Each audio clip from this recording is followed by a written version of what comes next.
মানো, সমাজে শান্তি প্রতিষ্ঠা হবে।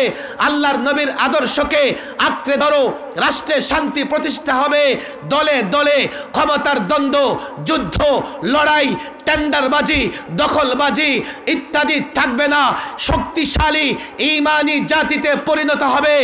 আর কোন জাতি যদি ঈমানি জাতি, ঐক্যবদ্ধ জাতি, শক্তিশালী জাতিতে পরিণত হয়, আজকের এই জায়গায় আল্লাহর কসম করে বলে যাচ্ছি, রব্বে কাবার কসম করে বলে যাচ্ছি, এ যুবক, এ ছাত্র, এ আলেম, আমি পূর্ব আকাশে বিপদের ঘনঘটা দেখছি। আমার ভয় হচ্ছে যে কোনো সময় বাংলাদেশে বিনদেশীদের আগ্রাসন শুরু হতে পারে। যে কোনো সময় বাংলাদেশের দিকে কাফের, বেঈমান, নাস্তিকদের রক্ত চক্ষুর দৃষ্টি পড়তে পারে।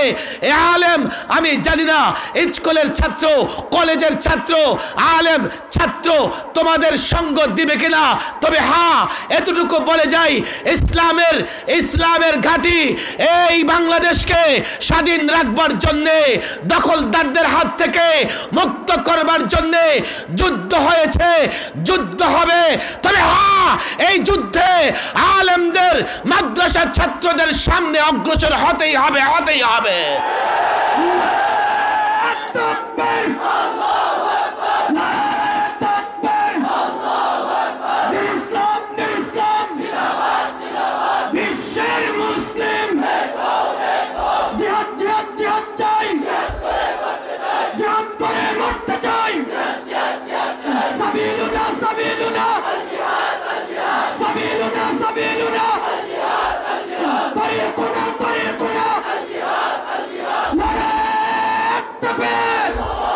কিন্তু কামের তো খবর নাই। এ যুবকরা শোনো, সংগঠনের যুবকরা তোমরাও শোনো, এই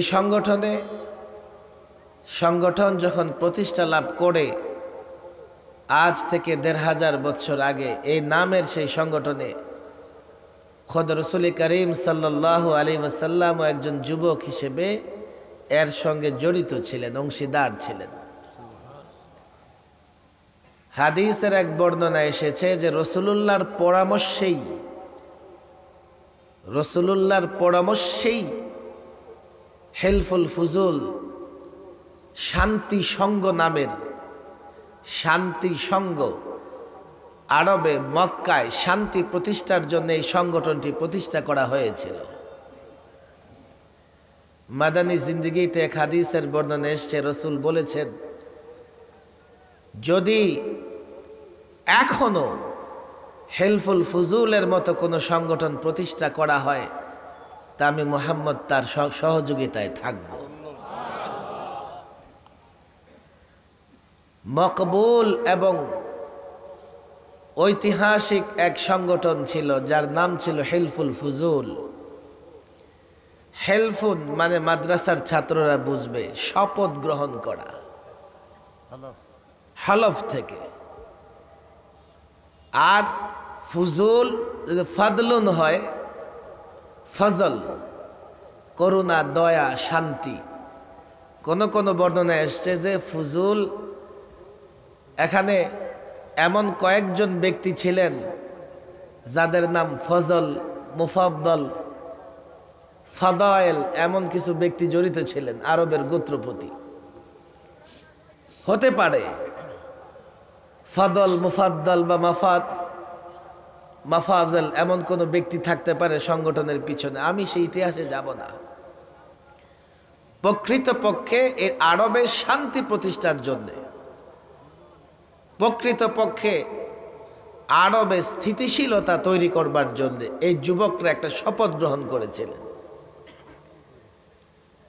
আজকে আমরা যখন যুবকদের এই ধরনের সঙ্গ দেখি, আমি মনে করি এই যুবকরা চাইলে বর্তমান অস্থির সমাজে, অস্থির দেশ, অস্থির বিশ্বে এই যুবকরা চাইলে নতুন করে শপথ গ্রহণ করলে শান্তি শৃঙ্খলা প্রতিষ্ঠিত করতে সক্ষম হবে। তবে যুবকদের কাছে শান্তি প্রতিষ্ঠার ফর্মুলা থাকতে হবে। অনেক সময় নিয়ত তো থাকে ভালো, কিন্তু কর্ম পদ্ধতি না জানা থাকার কারণে কাজে সফল হয় না। শতভাগ সফলতা তো দূরের কথা, অনেক সময় কর্ম পদ্ধতি না জানার কারণে ব্যর্থতায় পর্যবসিত হয় উদ্যোগ।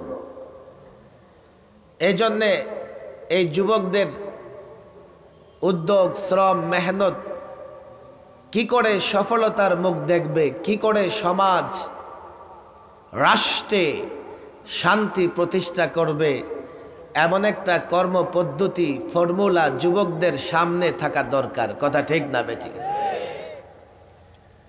লম্বা আলোচনা করবার মতো সময় আমার হাতেও নাই। এছাড়া আমার পরে আরো আলোচক আছেন, তারা আলোচনা করবেন। আমি শুধুমাত্র যুবকদেরকে একটা ফর্মুলা দিয়ে যাব। বিশেষ করে সৈয়দপুরের যুবকরা, অন্তত সৈয়দপুরে প্রকৃতপক্ষে শান্তি প্রতিষ্ঠা করতে পারে। হয়তো আপনারা যারা সৈয়দপুরের আছেন, আপনারা মনে করবেন একটা গ্রামে বসবাস করেন। লন্ডনের কোনো গলিতে গিয়া সৈয়দপুরের নাম বললেও লোকেরা চেনবে। কথা ঠিক না বেটে? বাংলাদেশেও সব এলাকার লোকেরা সৈয়দপুরের নাম জানে, উল্লেখযোগ্য একটি গ্রাম। কি সেই ফর্মুলা হবে যেই ফর্মুলার মাধ্যমে এই সমাজ, রাষ্ট্র সর্বত্র শান্তি প্রতিষ্ঠা করা যাবে, নিজেও শান্তিতে থাকা যাবে? এই ফর্মুলা ১৫০০ বছর আগে রাসূল করিম সাল্লাল্লাহু আলাইহি ওয়াসাল্লাম আমাদের জন্য রেখে গেছেন। কথা ঠিক না বেঠিক? হেলফুল ফুজুল একটা প্রতিজ্ঞা ছিল, একটা শপথ ছিল, যার মাধ্যমে কিছু যুবক সমাজের অস্থিরতা দূর করে শান্তি প্রতিষ্ঠার চেষ্টা করেছে। কিন্তু এই সমাজে যে ফর্মুলায় শান্তি প্রতিষ্ঠা হয়েছে, সেই ফর্মুলা দিয়েছেন হিলফুল ফুজুলের উদ্যোক্তা, পরামর্শদাতা খোদ মুহাম্মদ রাসূলুল্লাহ সাল্লাল্লাহু আলাইহি ওয়াসাল্লাম। আমার যুবকরা, মাদ্রাসার ছাত্ররা, তোমরাও খেয়াল করে শোনো। বিশেষ করে মাদ্রাসার ছাত্ররা আমার কথা এই জন্যেই শুনবে যে আমি মনে করি তারা আবার এই বক্তব্যকে ধারণ করে, এই বক্তব্যকে আয়ত্ত করে, এই বক্তব্য আবার ঘরে ঘরে লোকদের ঘরে কাছে কাছে পৌঁছে দেবে। যদিও অসংখ্য মিডিয়া আছে, মিডিয়ার মাধ্যমে বক্তব্য পৌঁছলে এক ধরনের প্রভাব পড়ে, আবার যখন সরাসরি বক্তব্য রাখা হয় এর একটা ভিন্ন প্রভাব পড়ে। এই জন্যেই তো আমরা গ্রামে গ্রামে ঘুরে ঘুরে লোকদেরকে ওয়াজ নসিহত করি। না হলে ঢাকায় বসে ছোট্ট একটা ভিডিও ক্লিপ ছেড়ে দিলে কয়েক কোটি মানুষ দেখে। সামাজিক যোগাযোগ মাধ্যমে ছোট্ট একটা স্ট্যাটাস দিলেও কয়েক লক্ষ মানুষ পড়ে। তাহলে এত লম্বা সফর করে আপনাদের কাছে আসার একটাই উদ্দেশ্য, যাতে সরাসরি আপনাদের সাথে মতবিনিময় হয় এবং আমার ব্যক্তি কথা নয়, ব্যক্তি মিশন নয়, রাসূল করিম সাল্লাল্লাহু আলাইহি সাল্লামের মিশন এবং আদর্শ যেন আমরা সমাজে বাস্তবায়ন করতে গিয়ে আগ্রহী হই। আজকে শান্তি প্রতিষ্ঠা করবার জন্য যে ফর্মুলা দরকার, যে মডেল দরকার, এটা আছে রাসূল করিম সাল্লাল্লাহু আলাইহি সাল্লামের জীবনে। আলেমরা বলবে আমরা তো এই কথাটা জানি। হ্যাঁ, আমিও জানি, সবাই এই কথা জানে, কিন্তু আমাকে বলেন আমরা কতটা রাসূলুল্লাহর আদর্শ বাস্তবায়ন করার চেষ্টা করতেছি? কোথায়, সমাজের কোন জায়গায় আমরা রাসূলুল্লাহর সুন্নাহকে অনুসরণ করছি? শুধু বক্তৃতা কিংবা ঘরে বসে ব্যক্তি আলোচনায় রাসূলুল্লাহর সুন্নাহ কিংবা আদর্শের গুরুত্ব আরোপ করা হয়, প্রকৃতপক্ষে সমাজ এবং রাষ্ট্রে রাসূলুল্লাহর সুন্নাহ প্রতিষ্ঠার কোনো উদ্যোগ নাই। কিয়ামত পর্যন্ত যদি রাজনীতি করা হয়, কিয়ামত পর্যন্ত যদি সমাজ সেবা করা হয়, কিয়ামত পর্যন্ত যদি আন্দোলন সংগ্রাম করা হয়, সব ব্যর্থ হবে, সব ব্যর্থ হবে, কোনোটাই সফলতার মুখ দেখবে না। কেননা সফলতার মুখ দেখতে হলে রাসূলুল্লাহর আদর্শের কোনো বিকল্প নাই। আমি ঢাকায় বলি, রাজনৈতিক নেতাদেরকে বলি, বাংলাদেশের অধিকাংশ মঞ্চে যখন আমি বক্তৃতা করি, ডানে বায়ে সংসদ সদস্য, মন্ত্রী, নেতা কর্মীরা বসে থাকেন। আমি বলি আপনারা বহু চেষ্টা করেন, আমাদের কানে কানেও বলে যে হুজুর আপনি শুধু আমাদের সমালোচনা করেন। আপনি কি মনে করেন আমরা চাই না ক্ষমতায় আছি দেশটা ভালো চলুক? তা আমি বলি আপনারা তো চান বটে, কিন্তু দেশ ভালো চলুক কোন পথে চললে ভালো হবে সেটা আপনারা বুঝেন না।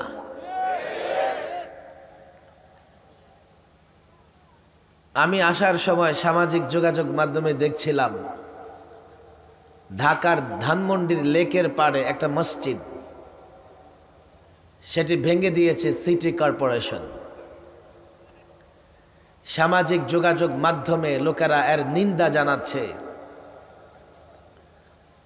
তবে কিছু কিছু পত্রিকায় এবং মিডিয়ায় এই মসজিদটি ভাঙাকে নানাভাবে যৌক্তিক মনে করছেন।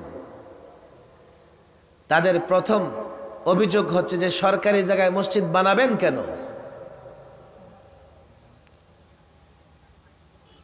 তাদের আরেকটা অভিযোগ হচ্ছে যে এইভাবে সরকারি জায়গায় মসজিদ বানিয়ে মূলত সামনে মসজিদ বানায়, পেছনে জায়গা দখল করার ফন্দি করে।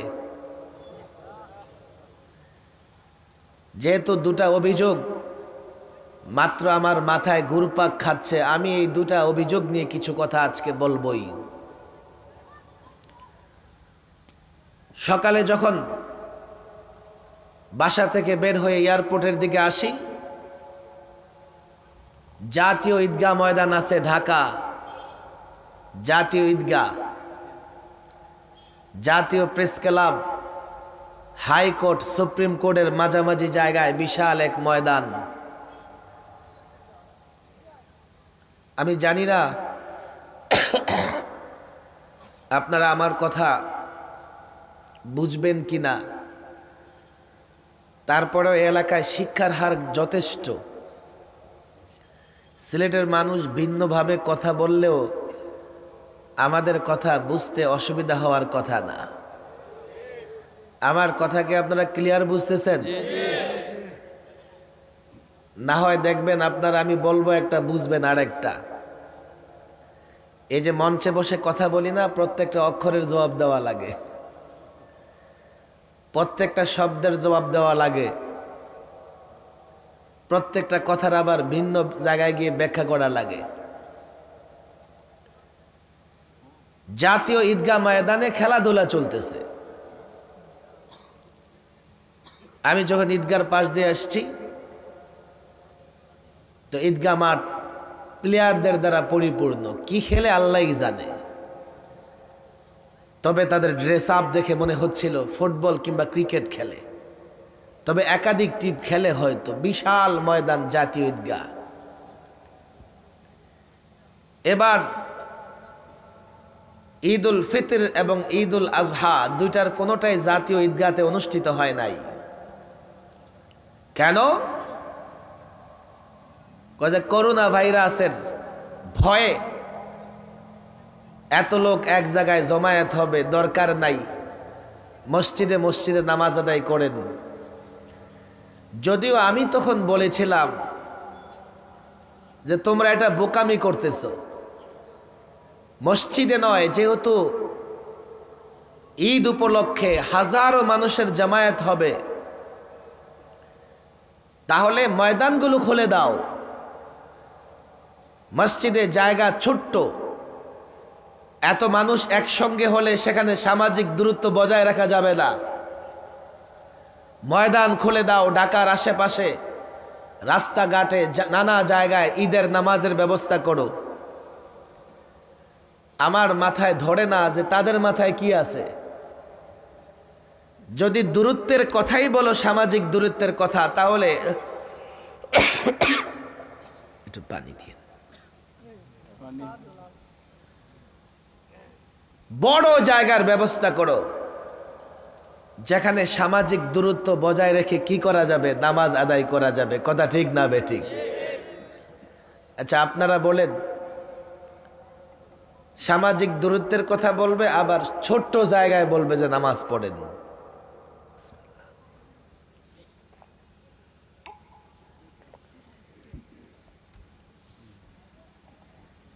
আল্লাহু আকবার। যাই হোক, জাতীয় ঈদগাহতে ঈদের নামাজ অনুষ্ঠিত হয় নাই। এখন জাতীয় ঈদগাহতে খেলোয়াড়রা খেলতেছে, প্র্যাকটিস করতেছে। ঈদগাহের একটা সম্মান আছে, মর্যাদা আছে। এই মুসলমান, ওলামা একরাম এখানে আছে। ঈদগাহকে খেলোয়াড়রা খেলার জন্য ব্যবহার করতেছে, আমার কষ্ট হয়েছে। খেলার জন্য কেন ঈদগাহ মাঠ ব্যবহার করা হবে? ঢাকায় কয়টা ঈদগাহ আছে, কয়টা খেলার মাঠ আছে? শত শত খেলার মাঠ আছে, সেখানে খেলো।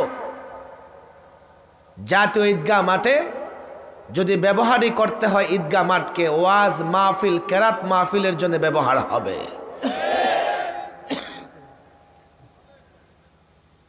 আমি এই প্রসঙ্গ এই জন্যই টেনেছি, তারা অবশ্য যুক্তি দেবে, হুজুর মানুষের তো শরীর চর্চার দরকার। ঈদগাহ মাঠটা পড়ে আছে, এখানে শরীর চর্চা করলে, খেলাধুলা করলে সমস্যা কি?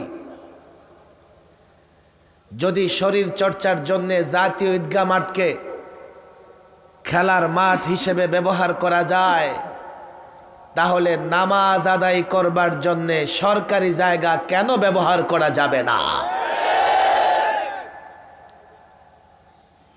মগের মূল্য পেয়েছ? আমাদের যেভাবে চলতে বলবে আমরা সেভাবেই চলবো। তোমরা কি মনে করেছ যে কথা বলতে বলবে আমরা তাই বলবো? যেভাবে চলতে বলবে তাই চলবো। আমাদের মাথায় কোনো বুদ্ধি নাই, আমাদের মাথায় কোনো বিবেক নাই। সরকারি জায়গায় মসজিদ হবে, এজন্যই হবে সরকারি জায়গা জনগণের, আর নামাজ পড়বে জনগণ। আমি তো মনে করি জনগণের যখনই নামাজের জায়গার প্রয়োজন হবে, সরকারি জায়গা যদি খালি পড়ে থাকে, দেশের মানুষ মসজিদ বানিয়ে সেখানে নামাজ আদায় করবে। বাধা দেওয়ার ক্ষমতা কোনো প্রশাসনের নাই। দেশ জনগণের, জনগণ তার প্রয়োজনে সরকারের জায়গা ব্যবহার করবে। পরবর্তীতে যদি সরকারের সেই জায়গার প্রয়োজন হয়, মানুষের নামাজ আদায়ের জন্য ভিন্ন জায়গার ব্যবস্থা করে তারপরে সেই জায়গার ঘর ভাঙবে। বলা নাই কওয়া নাই, মানুষ এক জায়গায় নামাজ আদায় করে রাতের বেলায় বুলডোজার দিয়ে ভেঙে ফেলো, আর জাতীয় ঈদগাহ মাঠকে খেলার জন্য ব্যবহার করো। খেলাটা এত প্রয়োজন আর নামাজ পড়ার জায়গার প্রয়োজন নাই।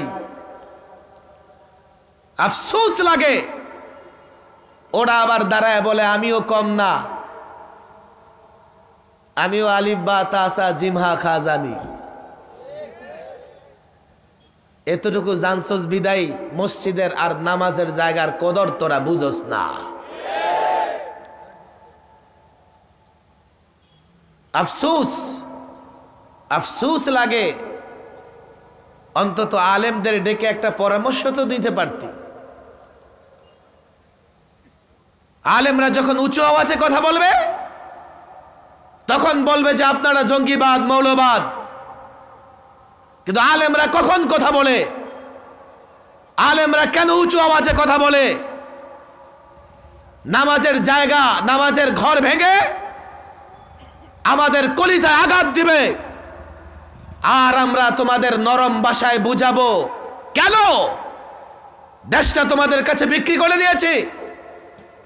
এই দেশে আমাদের কোনো অধিকার নাই। এই দেশটা কি জনগণের নয়? এই দেশ জনগণের। মসজিদে ওই নামাজের জায়গায় হাত দেবার আগে আলেম ওলামা জনগণের সঙ্গে তোমাদের পরামর্শ করার দরকার ছিল। কি করে পরামর্শ করবা? আলিফ বা পড়েই তো নিজের আলেম মনে করো। আফসোস লাগে এই কথাগুলো এই জন্যই বলে যাচ্ছি। হাজারো ছাত্র এখানে আছে, যুবকরা আছে। এ যুবক, রাসূলুল্লাহকে যদি মডেল হিসেবে গ্রহণ না করতে পারো,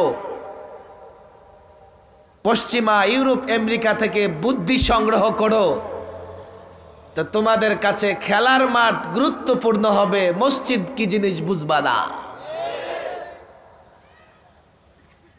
যদি যুক্তি দাও তা হুজুর, মানুষ তো শরীর চর্চা না করলে আস্তে আস্তে প্যারালাইজড হয়ে যাবে, তাহলে ভালো কথা। ঢাকায় 2 কোটি মানুষ বসবাস করে, 2 কোটি মানুষ জাতকে ঈদগাতে গিয়া প্র্যাকটিস করুক,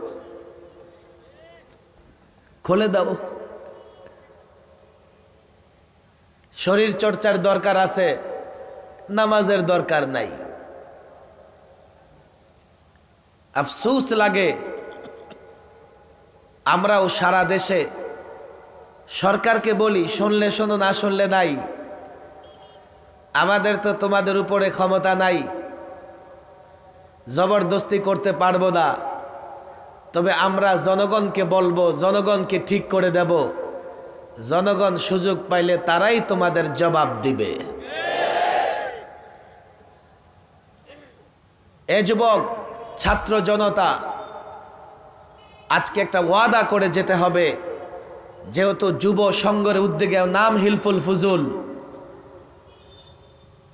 সমাজে শান্তি প্রতিষ্ঠার জন্যে আল্লাহ তাবারক ও তাআলা আমাদের জন্য যে মডেল দিয়ে গেছেন, আমরা সমাজের সর্বস্তরে সেই মডেলকে অনুসরণ করব। রাজি আছি তো ইনশাআল্লাহ? দেখেন, লম্বা কথা বলা দরকার। এরপর আমি দেখলাম যে 2টা থেকে প্রোগ্রাম চলতেছে। যে প্রোগ্রাম 2টা থেকে চলে, এই প্রোগ্রাম অনেক রাত পর্যন্ত নেওয়া যায় না। সিরাতের আলোচনা আর এই সংগঠন নিয়ে আলোচনা করতে গেলে অনেক সময় লাগবে।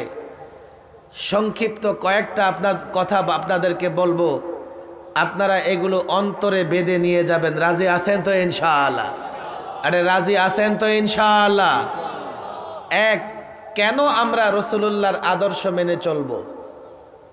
কোরআনে কারিমের একটা আয়াতের ছোট্ট একটা অংশ আমি তেলাওয়াত করেছি, তাফসিরুল কোরআন মাহফিল। আল্লাহ বলেছেন, ওয়া ইন্নাকা লাআলা খুলুকিন আযীম। আমরা অর্থ জানি। এই মুসলমান, এই পৃথিবীতে চরিত্র মানুষ অনেক এসছে, অনেক ভালো চরিত্র, উত্তম চরিত্রের অধিকারী। কিন্তু রাসূলুল্লাহকে আল্লাহ বলছেন, ওয়া ইন্নাকা লাআলা খুলুকিন আযীম। হে নবী, কারো চরিত্র এই লেভেলের, এই স্তরের, কারো চরিত্র আরেকটু ঊর্ধ্বে উপরে, কেউ আবার আরেকটু ঊর্ধ্বে, কিন্তু উত্তম চরিত্রের সর্বোচ্চ স্তরে অধিষ্ঠিত হচ্ছেন আপনি। এটা তো সৈয়দপুর লন্ডনী এলাকা। মাঝে মধ্যেই দেখবেন কোনো এলাকায় ঢুকলে মনে হবে কূটনীতিক পাড়া। কথা ঠিক না বেঠিক? ঢাকার গুলশান বনানীতে নানা দেশের বিল্ডিং আছে, আছে না নাই? American embassy, Germany embassy, British, এই সে আছে না নাই? সিলেটে মাঝে মধ্যে কোনো এলাকায় ঢুকলে মনে হয় যে এটা মনে হয় আমেরিকান, এটা মনে হয় ব্রিটিশ। সুন্দর সুন্দর বাড়ি করে, সুন্দর সুন্দর করে ডেকোরেটেড করে রেখে দেওয়া হয়েছে। বাড়ি যারা করেছে, আপনি মনে করবেন না যে অন্ধের মতো করে ফেলেছে। ব্রিটেন আমেরিকায় ঘুরে ঘুরে যখন কোনো বাড়ি ভালো লেগেছে, তো মনে করেছে আমি আবার দেশে গিয়ে এমন একটা বাড়ি বানাবো। কথা ঠিক না বেঠিক? অনেকে ব্রিটিশ থেকেই প্ল্যান করে নিয়ে আসে, এসে জায়গা ক্রয় করে সেখানে সুন্দর বাড়ি করে। কেন সেই প্ল্যানটা করে নিয়ে এসছে? সেখানে সে সুন্দর বাড়ি দেখেছে, এবং বাজেটও দেখেছে কম, দেখতেও সুন্দর। এই যদি হয় মানুষের একটা বাড়ি নির্মাণের অবস্থা, তাহলে মানুষ যখন তার চরিত্র বিনির্মাণ করবে তার একটা মডেল দরকার। আর চরিত্র বিনির্মাণের জন্যে সর্বোত্তম মডেল হচ্ছে রাসূলুল্লাহর আদর্শ। কিন্তু বর্তমান সময়ে আমাদের স্কুল কলেজ ইউনিভার্সিটির ছেলেরা আমাকে বলবে, হুজুর আপনারা ১৫০০ বছর আগের একটা আদর্শের কথা বলেন, তখন তো বিজ্ঞানের এতটা উৎকর্ষ ছিল না, ফাইটার ছিল না, প্লেন ছিল না, উড়োজাহাজ ছিল না, 3G 4G ছিল না, মোবাইল ছিল না। এত আগের আদর্শের কথা আপনারা বলেন, এ যুগে কি সেই আদর্শ দিয়ে সমাজ, রাষ্ট্র, অর্থনীতি সহ বিদেশি নীতি সব সম্ভব? আমি বলি শুধু সম্ভব না, আমি যেই কথা বলেছি, আমি চ্যালেঞ্জ করা ছাড়া কথা বলি না। আর এলাকার শিক্ষিত যুবক ১৫০০ বৎসর পরে আজকে বিজ্ঞান গবেষণা করতে করতে করতে করতে কোনো বিষয়ে যখন চূড়ান্ত সিদ্ধান্ত নেয়, তো বিজ্ঞান দেখে ১৫০০ বছর আগে রাসূলুল্লাহ এই কথাটাই বলে গেছে। আজকে তোমরা বিজ্ঞানের কথা বলো, আমাকে বলো ১৫০০ বছর গবেষণা করে বিজ্ঞান প্রথম আকাশ খুঁজে পায় নাই। আল্লাহু আকবার। ১৫০০ বছর আগে রসুলে খোদা সাল্লাল্লাহু আলাইহি ওয়াসাল্লাম রাতের একটা অংশে, পুরো রাতে নয়, রাতের একটা অংশে বাইতুল্লাহ থেকে বাইতুল মুকাদ্দাস থেকে প্রথম আকাশ, দ্বিতীয়, তৃতীয়, চতুর্থ, পঞ্চম, ষষ্ঠ, সপ্তম, সিদরাতুল মুনতাহা থেকে ৭০,০০০ নূরের পর্দা ভেদ করে আরশে আজিমে গিয়ে সরাসরি আল্লাহর সঙ্গে কথা বলেছে। তোমরা বিজ্ঞান নিয়ে গবেষণা করো, বিজ্ঞান নিয়ে বাহাদুরি করো, পারলে যাও না প্রথম আকাশ পর্যন্ত যাও। এই বিজ্ঞান গবেষণা করতে করতে যেখানে গিয়ে সঠিক সিদ্ধান্ত নেবে, এই শিক্ষিত সমাজ, আমি চ্যালেঞ্জ করে বলি, তুমি তালাশ করে দেখো রাসূলুল্লাহ ঠিক এই কথাটাই ১৫০০ বছর আগে বলে গেছেন। যদি বিজ্ঞান গবেষণা করে এমন কথা বলে যেই কথা সুন্নতের সঙ্গে সাংঘর্ষিক, ধরে নিও এখনো বিজ্ঞান সঠিক সিদ্ধান্তে পৌঁছতে পারে না। আরে কথা ঠিক না বেঠিক? প্রমাণ লাগবে, আমি প্রমাণ দিতে প্রস্তুত। ছাত্রদেরকে এই জন্যই বলেছি, ডক্টর মাহমুদ চোখতাই সুন্নত এবং সায়েন্সের উপরে 11 খণ্ডের কিতাব লিখে ফেলেছেন, যেখানে তিনি প্রত্যেকটা সুন্নাহকে কাছে নিয়ে এসেছেন। আরেকদিকে বিজ্ঞান এখন যে কথা বলতেছে উনি দেখিয়ে দিয়েছেন ১৫০০ বছর আগে রাসূলুল্লাহ সে কথা বলে গেছে। আমাদের শিক্ষিত সমাজ জানে না, মুসলমান জানে না, বিজ্ঞান বুঝে না, কিন্তু সুন্নতের উপর আমল করবার কারণে বিজ্ঞান না জেনেও বিজ্ঞানের ফায়দা তার হচ্ছে, উপকার তার হচ্ছে। এই কথাগুলো যখন আমি ব্যক্তি জীবনে বলি, মানুষ তো মানে। শুধু ব্যক্তি জীবন নয়, সমাজ জীবনে যদি রাসূলুল্লাহর সুন্নাহ অনুসরণ করো, এই সমাজে শান্তি প্রতিষ্ঠা হবে।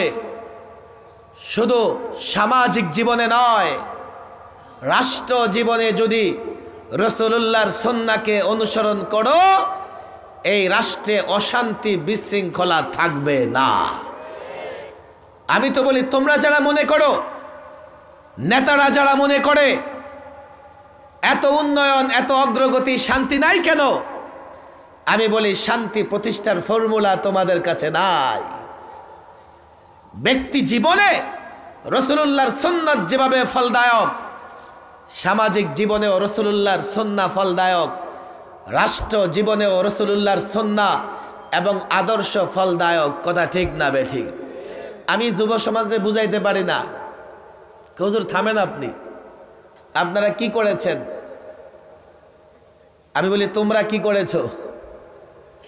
বলে হুজুর কত কিছু আবিষ্কার করেছি। হ্যাঁ, আবিষ্কার করেছো আর গোলামের জিনজিরে আবদ্ধ হয়ে গেছো।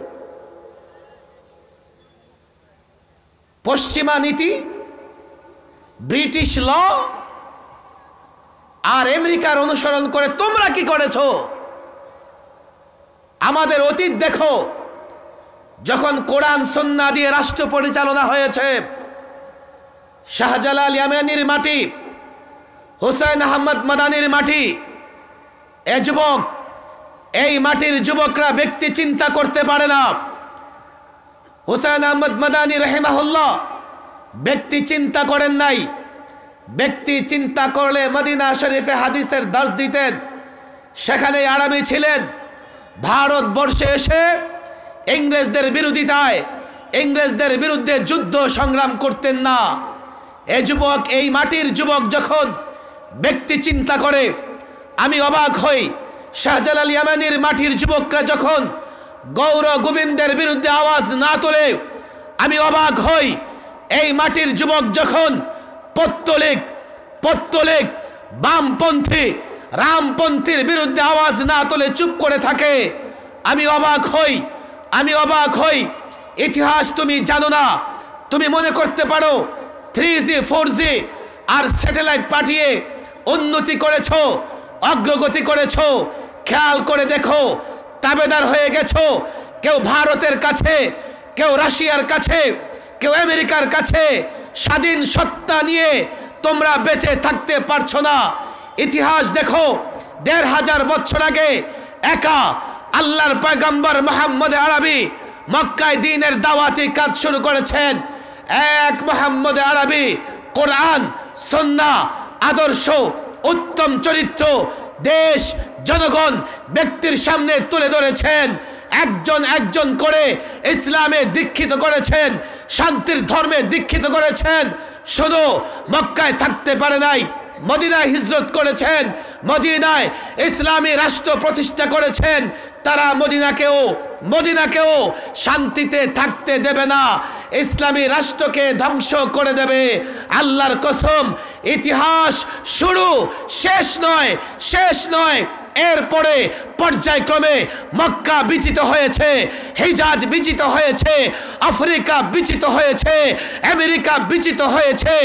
আজকে স্পেন সভ্যতার কথা বলো, ইউরোপ সভ্যতার কথা বলো, তাকিয়ে দেখো এই মুসলমান যদি ইউরোপে সভ্যতা কায়েম না করত, আজকেও ইউরোপিয়ানরা পাহাড়ের গর্তে বসবাস করত। এই অগ্রযাত্রায় 1000 বছর মুসলমানরা গোটা পৃথিবীতে রাজত্ব করেছেন। তোমরা বলো, তোমরা কতদিন পৃথিবীতে রাজত্ব করেছো? 2-4টা 4G আর 3G আবিষ্কার করে কোথায় মুসলমানদের সম্মান আর ইজ্জত? আজকে আরাকানের দিকে তাকায়া দেখো, 14 লক্ষ মুসলমানকে নির্যাতন করে তাদের ভিটা ভূমি থেকে হিজরত করতে বাধ্য করেছে আরাকানের সরকার আর সেনাবাহিনী। আজকেও আমি পত্রিকায় দেখেছি, চায়না উইগরের মুসলমানদের উপরে কি নির্যাতন করতেছে। বাইতুল মুকাদ্দাস দখল করে রেখেছে ইহুদিরা। সিরিয়াকে বানিয়েছে যুদ্ধক্ষেত্র। সব পরাশক্তি মিলে চতুর্দিক থেকে সিরিয়ায় বোমা নিক্ষেপ করে। ইরাক তছনছ করে দেওয়া হয়েছে, লিবিয়া তছনছ করে দেওয়া হয়েছে। এ যুবক, তুমি মনে করতে পারো বাংলাদেশে তুমি আরামে আছো। এই দেশটা নিয়েও চতুর্দিক থেকে ষড়যন্ত্র হচ্ছে। যখন দেশ আক্রান্ত হবে, চিৎকার করতে পারবে, বাঁচতে পারবে না। আজকে এই কঠিন সময়ে যুক্তি চাও, যুক্তি দিতে রাজি আছে। সমাজ বলো, রাষ্ট্র ব্যবস্থা বলো, শক্তিশালী সমাজ ব্যবস্থা, শক্তিশালী রাষ্ট্র ব্যবস্থা কায়েম না হলে একটু চিন্তা করে দেখো, একদল এক দেশের প্রভুত্ব মানবে, আবার আরেক দল মনে করবে এই দলটাকে সরানোর জন্য প্রয়োজন হলে আমি ভিনদেশী কারো সঙ্গে আতাত করব। সর্বশেষ ক্ষতিগ্রস্ত হবে আমার দেশ। তোমরা বলবে আপনাদের সমস্যা কি? আমাদের সমস্যা হচ্ছে এই দেশটা ইসলামের ঘাঁটি। ইতিহাস দেখো, ইতিহাস দেখো। 47-এ আমরা এই স্বাধীন ভূখণ্ড পেয়েছি ব্রিটিশ থেকে ইসলামের কারণে। ধর্মের ভিত্তিতে রাষ্ট্রভাগ হয়েছে। মুসলমানরা পাকিস্তানি আর পত্তলিকরা পেয়েছে হিন্দুস্তান। 71-এ আমরা লড়াই করেছি নিজেরা পাকিস্তানের জুলুম নির্যাতন থেকে, পশ্চিম পাকিস্তানের জুলুম নির্যাতন থেকে পূর্ব পাকিস্তান আলাদা হয়ে আলাদা ভূখণ্ড স্বাধীন রাষ্ট্র প্রতিষ্ঠিত হয়েছে। কিন্তু যে কারণে আমি ভূখণ্ড পেয়েছি সেটা হচ্ছে ইসলাম। আজকে যদি দেশ আক্রান্ত হয়, স্বাধীনভাবে ইসলাম ধর্ম কর্ম পালন করতে পারবে না। আলেম ওলামাদের দেশের অবস্থায় চিন্তা করতে হবে, এই দেশ আমার নিরাপদ জায়গা, এখানে লক্ষ হাফেজে কোরআন তৈরি হচ্ছে, আলেম তৈরি হচ্ছে। কাল যখন দেশ আক্রান্ত হবে, আজকে যারা ক্ষমতা লোভী তাদের খুঁজেও পাওয়া যাবে না। এজন্যই আমরা যুব সমাজকে জাগ্রত করি। এ যুবক শোনো, ব্রিটিশ থেকে দেশ স্বাধীন হয়েছে। এজন্যই আমি হোসেন আহমদ মাদানির কথা বলি। এজন্যই আমাদেরকে বলতে হয় শাইখুল হিন্দ মাহমুদ হাসানের কথা, আমাদের বলতে হয় শাহ আব্দুল আজিজের কথা, আমাদের বলতে হয় শাহ ওলিউল্লাহ মুহাদ্দিস দেহলভির কথা, আমাদের বলতে হয় শাহ ইসমাইল শহীদ রহমাতুল্লাহ আলাইহির কথা। এই ব্রিটিশ থেকে ভূখণ্ডকে কোনো জেন্টলম্যান আজাদ করে নাই।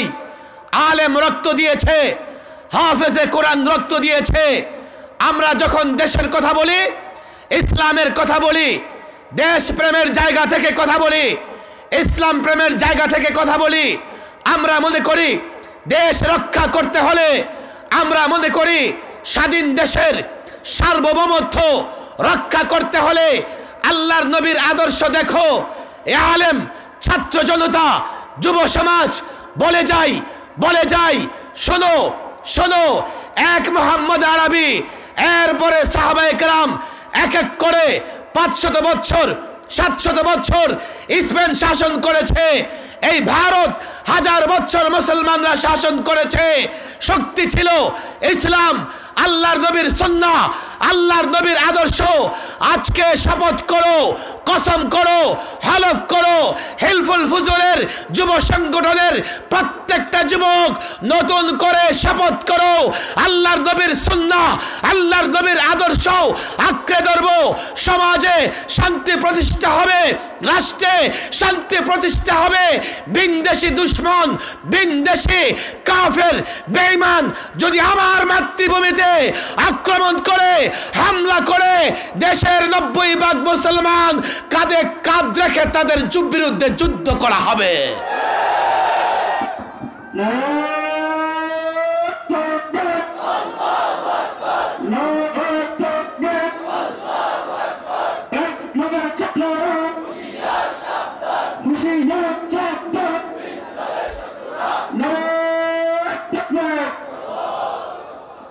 শক্তি হবে সুন্নাহ, সুন্নাহ। তুমি মনে করতে পারো হুজুর, না, শক্তি হচ্ছে অস্ত্র। এই অস্ত্র বানায় মোকাবেলা করবা কার? আমেরিকার 10,000 অ্যাটম বোমা আছে, তোমার কাছে কয়টা আছে? হিরোশিমা, জাপানের হিরোশিমা নাগাসাকিতে 2টা মারছে। এখনো সেখানে কি হয় না? ঠিকমতো ফসল উৎপাদন হয় না। বাচ্চা কাচ্চা জন্ম নিলে এগুলো নাকি অর্ধেকটা হয়, পঙ্গু হয়, প্রতিবন্ধী হয়। 10,000 অ্যাটম বোমা আমেরিকা চাইলে 10 মিনিটে গোটা পৃথিবী ধ্বংস করে দিতে পারে। অস্ত্র বানায় লড়াই করবা তো 10,000 অ্যাটম বোমা বানাইতে বানাইতে কিয়ামত আইসা যাবে। এক যুদ্ধে কাফেররা গুপ্তচর পাঠাইছে, মুসলমানদের অবস্থা দেখে আসো কি। সে গিয়া মুসলমানদের অবস্থা দেখে ভয়ে কাঁপতে কাঁপতে দৌড়ে আসছে তাদের দলনেতার কাছে, খবরদার এই জাতির সঙ্গে যুদ্ধ করা যাবে না। কই কেন? কই দেখে আসছে ওরা ঘুম থেকে উঠে গাছের ঢাল ভেঙে ভেঙে খাইতেছে। ওরা যদি আমাদের কাছে পায় তো আমাদের ঘাড় মটকায়া দিবে। আসলে সাহাবা একরাম ঘুম থেকে উঠে ছোট্ট একটা সুন্নতের উপর আমল করতেছিলেন, মেসওয়াক করতেছিলেন। কথা ঠিক না বেটি? আমি ইদানিং নানা জায়গায় তালেবানদের ইতিহাস বলি। কেন? আমেরিকা বলেছে তালেবান সন্ত্রাস না। বাংলাদেশের একটা বামপন্থী পত্রিকা প্রথম আলো বিশাল হেডলাইন করেছে যে না, তালেবান সন্ত্রাস না। অথচ এই পত্রিকায় হাজার আর্টিকেল, হাজার নিউজ করেছে তালেবান জঙ্গি, তালেবান সন্ত্রাস, তালেবান এই, তালেবান সেই। কথা ঠিক না বেঠিক? 10,000 অ্যাটম বোমা আছে আমেরিকার কাছে। এখন তালেবানদের জোতা স্যান্ডেল খাইয়া মাথার চুল নাই, ছাড়ো আফগান ছাড়ো। কথা ঠিক না বেঠিক? কি আছে আফগানের কাছে? কিছুই নাই।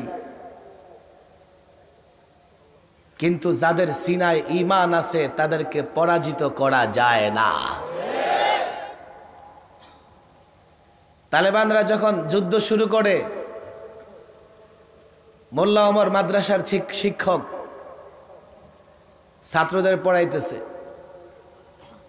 হঠাৎ একটা চিঠি আসছে। মোল্লা ওমর চিঠি খুলেছে, ছাত্রদেরকে বলতেছে চিঠিটা তোমরা শুনবা? হ্যাঁ শুনবো। শোনো, তোমাদের এক বোন এই চিঠি পাঠিয়েছে।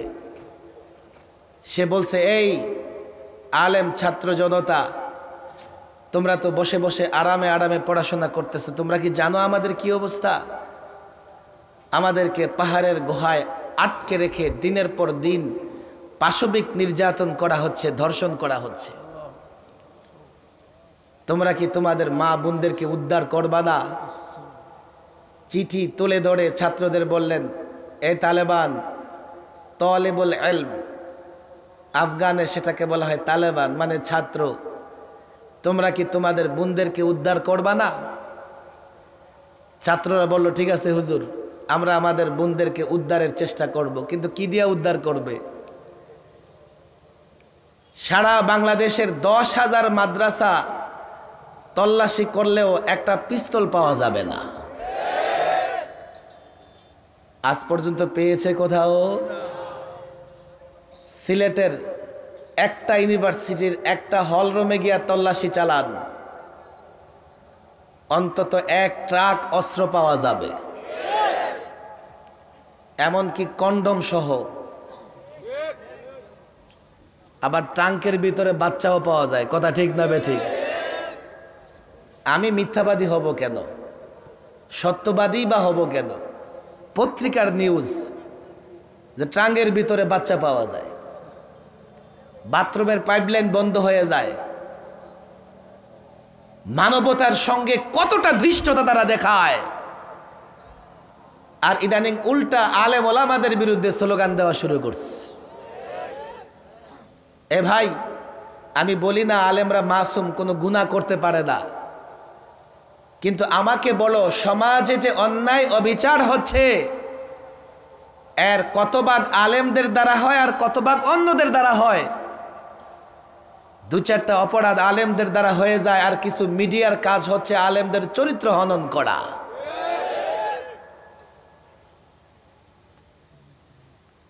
আল্লাহ মাফ করুক, কেউ আমাদের দুশ্মন নয়। সরকারি দল করো, বিরোধী দল করো, কিন্তু তুমি জানো না যে আলেমদের বিরুদ্ধে কেন স্লোগান দেয়? এই সমাজের যুবক কোরআন পড়তে পারে না,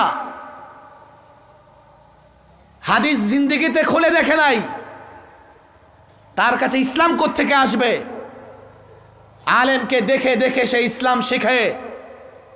এখন যদি কোনো আলেমের প্রতি তার আস্থা নষ্ট হয়ে যায়, তার ঈমানের হেফাজত কিভাবে হবে? এই টেলিভিশন চ্যানেলগুলো নাস্তিক মুরতাদের এজেন্ট, যারা যুব সমাজের আস্থা বিশ্বাস নষ্ট করার মাধ্যমে তাদের ঈমান ধ্বংস করতে চায়। আমরা আলেমরা কখনো তা হতে দিতে পারি না। মাদ্রাসার ছাত্রদের ভুল হতে পারে, ছোট্ট একটা অপরাধ কোথাও কেউ ধরা পড়লে জঙ্গি, সন্ত্রাসী, রাষ্ট্রদ্রোহী, রাজাকার, বয়স হয় নাই 10 বছর, কয় যে রাজাকার।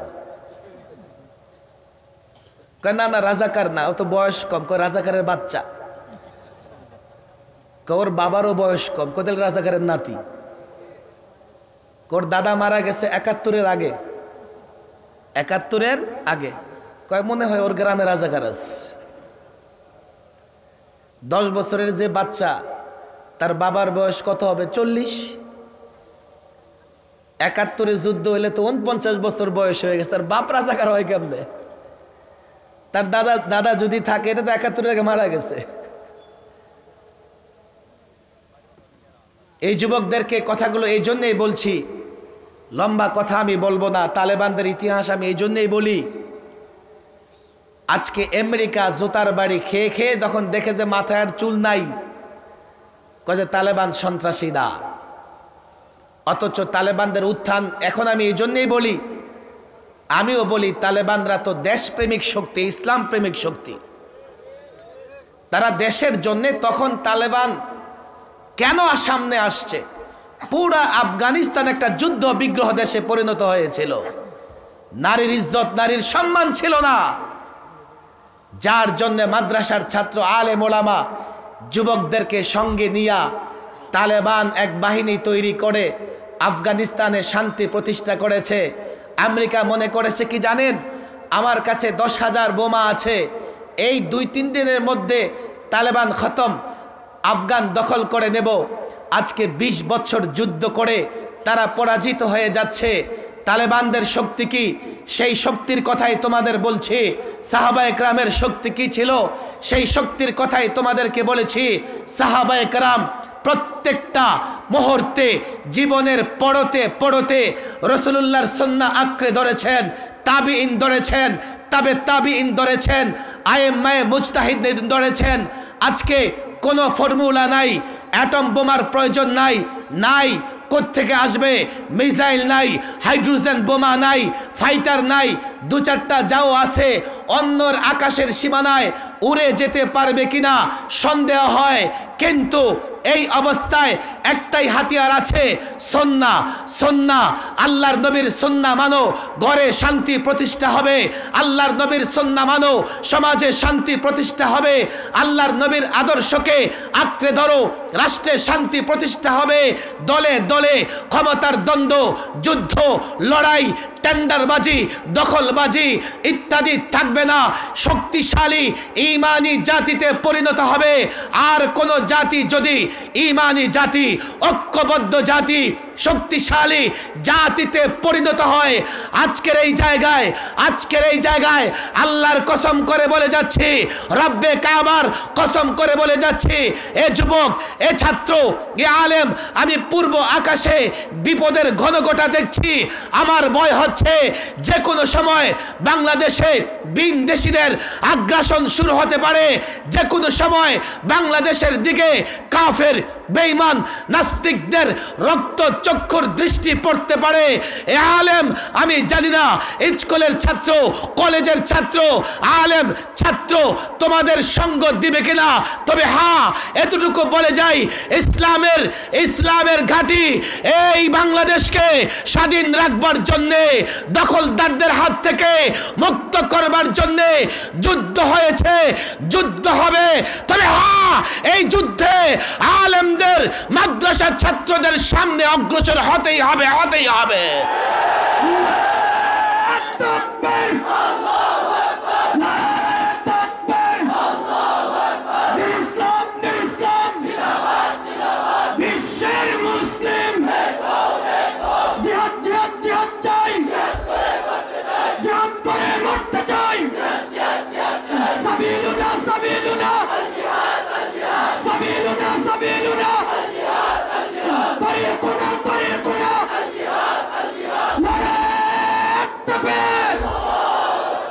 সর্বশেষ কথা বলে যাচ্ছি, এ যুব সমাজ একটু চিন্তা করে দেখো, শাহজালালের মাটির যুব সমাজ একটু চিন্তা করে দেখো, হুসাইন আহমদ মাদানির জীবনী পড়ো। আমাদের আকাবিরদের গালি দিও না, আলেমদের গালি দিও না, আলেমদের বিরোধিতা করো না। আলেমরা ব্যক্তি স্বার্থে কথা বলে না, আলেমরা ব্যক্তি স্বার্থকে প্রাধান্য দেয় না। হ্যাঁ, আমার কোনো কথা তোমার বিরুদ্ধে যেতে পারে, আমার কোনো কথা তোমার দলের বিরুদ্ধে যেতে পারে, আমার কোনো কথা তোমার স্বার্থে আঘাত আনতে পারে, কিন্তু আমাকে বলো, দেশকে রক্ষা করবার জন্যে, ঈমানকে রক্ষা করবার জন্যে কারা রক্ত দেবে, কারা কথা বলবে, আলেমদের ভূমিকা কি হওয়া চাই? শোনো শোনো, কান খুলে শোনো। দেশের বর্ডার গার্ড বিজেপি সীমান্ত পাহারা দেয়, সীমান্ত হেফাজতের দায়িত্ব পালন করে। সেনাবাহিনী দেশের মাতৃভূমি দেশের ভূমি, ভূখণ্ড, স্বাধীনতা, সার্বভৌমত্ব রক্ষা করবার জন্য মেহনত করে। নৌবাহিনী সাগর মহাসাগর, নদী নালায় তারা লিপ্ত আছে। দেশের নদী পথকে সুরক্ষিত করবার জন্যে, সুরক্ষা দেবার জন্যে, আকাশ পথকে সুরক্ষা দেবার জন্যে বিমান বাহিনী আছে, থাকবে। তারপরেও তোমাদের বলে যাই, দেশের প্রয়োজনে, ইসলামের প্রয়োজনে, বিশেষ করে আলেমের দায়িত্ব হচ্ছে ঈমানের সীমান্ত পাহারাদারি করবে। একজন আলেম ঈমানের সীমান্তে বুক চেতিয়ে দাঁড়িয়ে থাকবে। নাস্তিক, মুরতাদ, কাফের, বেঈমান কোন যুবকের ঈমান যেন হরণ করতে না পারে, কোন যুবকের ঈমান যেন নষ্ট করতে না পারে। যেখান থেকে যেই হোক, যারাই হোক, আমরা যখন দেখব ঈমানের সীমান্তে নাস্তিক আক্রমণ করেছে, আমরা চিৎকার করব। আমরা যখন দেখব ঈমানের সীমান্তে পত্তলিক হামলা করেছে, আমরা চিৎকার করব। শুধু তাই নয়, আমরা যখন দেখব দেশের এই ভূখণ্ড, স্বাধীনতা, এই দেশের এই মাটিকে নাপাক করতে চায়, পদদলিত করতে চায়, তাদের বিরুদ্ধেও চিৎকার করব। শোনো শোনো, এ আলেম ওলামারা বদ্ধপরিকর ঈমানের সীমান্ত, দেশের সীমান্ত তারা পাহারাদারি করবে। এর জন্যে কোন আলেমের রক্ত দিতে হলে রক্ত দেবে, ফাঁসির কাস্টে ঝুলতে হলে ঝুলতে হবে। কোন আলেম জীবনের পরোয়া করে বাতিলের বিরোধিতা থেকে ফিরে আসবে না। আলেমদের ইতিহাস তোমরা জানো না, আলেমদের ইতিহাস পড়ো। অন্তত এই মাটি ধন্য হয়েছে যে বুজুর্গের পদধূলিতে। হোসেন আহমদ মাদানির ইতিহাস তোমরা পড়ো। এই মাটির ছাত্র জনতা নতুন করে পড়ো, দেশ নিয়ে ভাবো। ব্যক্তি চিন্তায়, ব্যক্তি মতামত বা দলাদলিতে আর ব্যস্ত থেকো না। আল্লাহর কাছে দোয়াও করো, আল্লাহ ইসলামের ঘাঁটি, নিরাপদ একটা ভূমি, যেখানে আমরা নামাজ ঠিকমতো পড়ি। যদিও একটা মসজিদ ভেঙে দিয়েছে, হাজার মসজিদ তো আছে। আমাদের মা বোনেরা ইজ্জত নিয়ে ঘোরাফেরা করে। প্রতিবেশী দেশে তাকায় দেখো, মুসলমানের সংখ্যা 25 কোটি, অথচ গরুর গোস্ত রাখলে ঘরে গিয়া নারী ধর্ষণ করে, মুসলিম নারীদের ধর্ষণ করেছে। এটা ইসলামের নিরাপদ ভূমি, ইসলামের ঘাঁটি। এই ইসলামের নিরাপদ ভূমিকে হেফাজত করবার জন্য আলেম ওলামাদের এগিয়ে আসতে হবে আগে। আর এই যুবক যারা আছে, যুব সংগঠন, এলাকার যুবক, আমি কোনো দলের কথা বলি না। দেশটা থাকলে তো দল করবা, দেশটা থাকলেই তো টেন্ডারবাজি করতে